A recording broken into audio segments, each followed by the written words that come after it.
ការកលាបបាទបន្លែជាមួយនឹងទឹកត្រីបងប្អូនចូលចិត្តមួយណាដាក់បាទបងប្អូនថ្ងៃនេះមកជួបគ្នាម្ដងទៀតហើយបងប្អូនណាថ្ងៃនេះខ្ញុំនាំពំនាំមុខម្ហូបថ្មីមកបង្ហាញបងប្អូនហើយបងប្អូនភូមិទាំងអស់គ្នាជាដំបូងសូមឲ្យបងប្អូនជួយ share ជួយចុច like page ជួយ follow និងជួយចុច subscribe channel YouTube និង follow TikTok ខ្ញុំម្នាក់មួយផងបងប្អូនបាទជាដំបូងនេះខ្ញុំសូមណែនាំសិនបងប្អូនណាមុខម្ហូបយើងគឺមានឈ្មោះថាត្រីរ៉ស់ដុតខ្ញីបងប្អូនណាបាទនេះយើងមានត្រីរ៉ស់មកក្បាលធំនេះប្រហែលជា8 9ខាំបងប្អូនបាទបន្ទាប់មកគឺយើងមានស្លឹកខ្ទឹមមានម្ទេសដៃនាងខ្ទឹមក្រហមខ្ទឹមសផ្សិតជាមួយនឹងខ្ញីហាន់បងប្អូនណាបាទហើយនឹងអំបិលស៊ុបជាមួយនឹងប៊ីចេងបងប្អូនណាបាទសម្រាប់ដុតយើងអាចតមស្ករបានយើងតមទៅបងប្អូនកុំប្រើច្រើនពេកហើយយើងប្រើជាមួយនឹងសាតេបងប្អូនណា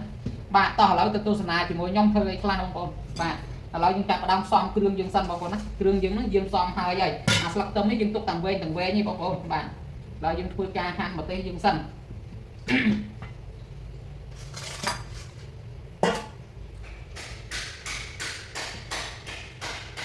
ម្ទេសយើងហាន់បិឆិតចឹងមកបងប្អូន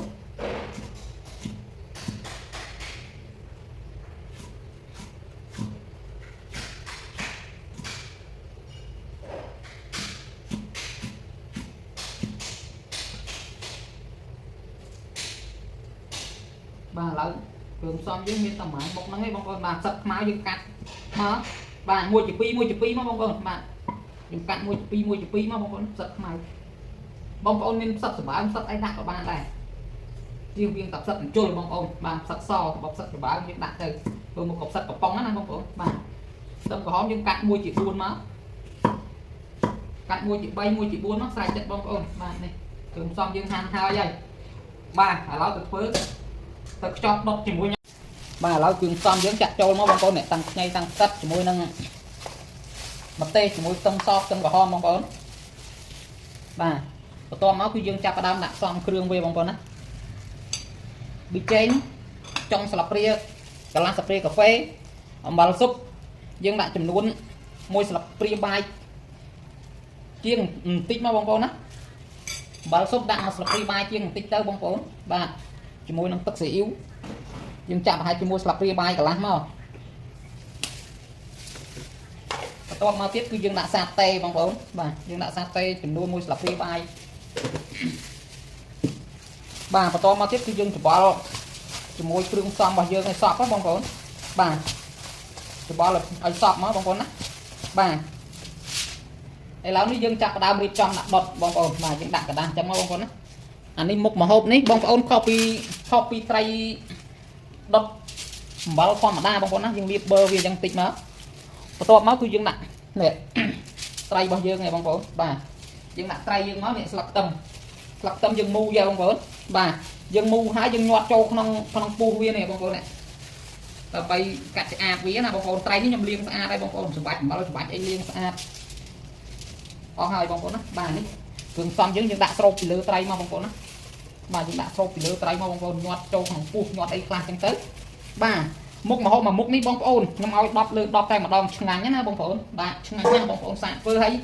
ចំណែកឯទឹកត្រីវិញគឺបងប្អូនអាចហូបតាមការចូលចិត្តបងប្អូនណាបាទអាចហូបតាមការចូលចិត្តបងប្អូនបាទអាចហូបតាមការចូលចិត្តរបស់យើងបងប្អូនណាបាទតាមបងប្អូនចង់ហូបទឹកត្រី7ទុំក៏បានអីក៏បានដែរបាទយើងស្ទាត់ជាមួយនឹងបន្លែមួយនេះឆ្ងាញ់បងប្អូនឆ្ងាញ់ជាងត្រីដុតអំបិលបងប្អូនណាយើងមូធ្វើមូវាយ៉ាងម៉េចមូវាតាំងបន្តិចបងប្អូនណាបាទមូវាតាំងបន្តិចបងប្អូនមូវាតាំងបន្តិចបងប្អូនណានេះយើងធ្វើការមូវាដាក់2ជាន់ចឹងមកបងប្អូនដើម្បីកុំឲ្យវាលិចប៊ឺកុំឲ្យវាធ្លាយបងប្អូនកាលណាធ្លាយវាអស់ជាតិឈ្ងុយហើយបងប្អូនណាបាទអស់ជាតិឈ្ងុយហើយអញ្ចឹងហើយយើងមូវាប្រយ័ត្នបន្តិចបងប្អូនណាប្រយ័ត្នធ្លាយកណ្ដាស់ហ្នឹងបងប្អូនបាទយើងមូវាឲ្យណែនល្អមកបងប្អូនឲ្យណែនល្អបងប្អូនណាទាំងក្បាលទាំងខាងក្បាលទាំងខាងនេះមកបងប្អូនហើយយើងយកទៅដុតរយៈពេល30នាទីក្រោយទើបឆ្អិនបាទឥឡូវយើងកំពុងតែយកទៅដុតហើយបងប្អូនបាទ30នាទីក្រោយទើបឆ្អិនបងប្អូនបាទយើងដាក់មកប្រកាត់ភ្លើងហើយបាទ ឥ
បងប្អូនឥឡូវយើងត្រីយើងឆ្អិនហើយបងប្អូនណាបាទតែ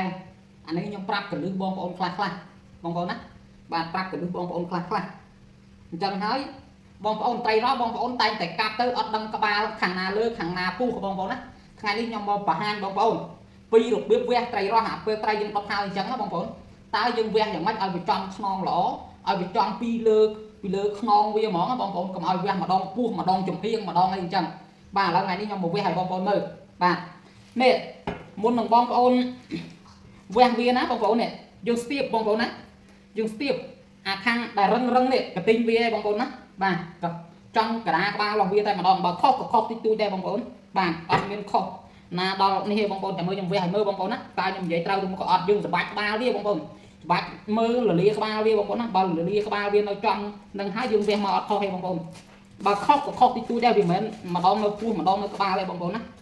បាទនេះបងប្អូនឃើញហ្នឹងនេះអូយឈ្ងុយបងប្អូនអើយបាទបងប្អូនឃើញចំលលាក្បាលល្អបងប្អូនណាបាទដូចខ្ញុំនិយាយចឹងបងប្អូននេះអត់ខុសឲ្យបន្តិចបងប្អូនមើលកុំឲ្យថាខ្ញុំចេះតែបានតាវោហាបងប្អូនធ្វើតាមខ្ញុំធ្វើកើតនេះបងប្អូនឃើញលលាក្បាលនៅលើគោកបាទឥឡូវនេះគឺសុំផ្នែកនាំបងប្អូនបន្តិចសុំអធិស្ឋានបងប្អូនបន្តិចណាបាទអានេះគឺជាបន្លែរបស់យើងតែបន្លែនេះបងប្អូនឃើញអីដែលខ្លាយទេផ្កាកុលាបបងប្អូនបាទអញ្ចឹងហើយបងប្អូនពុំមីងទាំងអស់គ្នាដែលចង់ចេះចិត្តម៉ូតផ្កាគឺបងប្អូនអាចចូលទៅមើលនៅក្នុង channel YouTube របស់ខ្ញុំបានចាំខ្ញុំដាក់ link YouTube នៅក្រោមវីដេអូមួយនេះអញ្ចឹងហើយសូមឲ្យបងប្អូនពុំមីងទាំងអស់គ្នាជួយចុច Subscribe channel YouTube ចិត្តម៉ូតផ្កាខ្ញុំម្នាក់មួយផងបងប្អូនណាបាទនេះស្អាតណាស់បងប្អូនផ្កាកុលាបយើងដាក់ម៉ូតូអញ្ចឹងមកបងប្អូនជាមួយនឹងត្រីយើងបងប្អូនទៅអែមណាស់បងប្អូនមើលនេះអែមតែម្ដងនិយាយមែនណាបងប្អូនឆ្ងាញ់ណានេះមកផ្កាកុលាបយើងដាក់ម៉ូតូអញ្ចឹងទៅនិយាយពីថាមុខម្ហូបយើងលើកតែម្ដងបងប្អូនបាទអរគុណបាយបាយមុខម្ហូបយើងឆ្អិនហើយបងប្អូនណាបាយបាយផ្កាកុលាបបាទបន្លែជាមួយនឹងទឹកត្រីបងប្អូនចូលចិត្តមួយណាដាក់